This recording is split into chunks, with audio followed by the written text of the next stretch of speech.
ايوه. اهلا اهلا. اهلا عادل. كيفك انجو؟ منيحة انت؟ لونج تايم نو سي.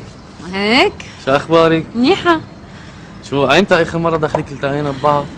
من لما تركنا او تركتنا. من شي قد ايه يعني؟ شي 5 6 شهور صاروا؟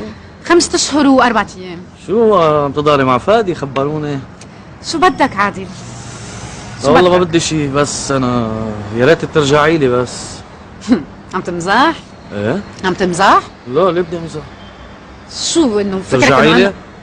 عادل خلص، شو بدك هلا عند هالصبح يعني؟ بعدني فايقه ورايقه، ما بدي هلا اقعد اتسمع حديثك البايخ يعني. ليه حديثي بايخ؟ عم بقول لك رجعي لي، شو فيها شو يعني؟ رجعي لي؟ ما بقى تعيدها هيدي كمان يعني، انه عم تفتح لي جروحاتي يعني، انه جاي تغيظني. عم بقول لك طب اعملي معروف رجعي لي. شو بك عادي؟ شو رجعي لي؟ شو هيك كلمه بتنقال بالتام هيك يعني؟ رجعي لي بقوم انا دغري برجع لك؟ ايه بس شو عم بقول لك رجعي لي رجعي كيف بدي ارجع لك عادي؟ مفكرها هالقد بوس هين؟ اجرك رجعي لي.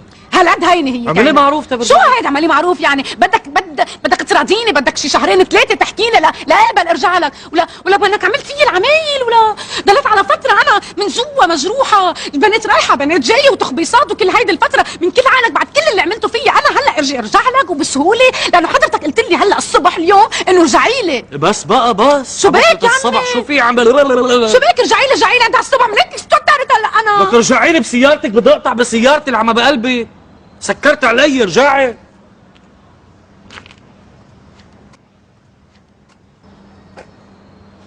يلا لشوف.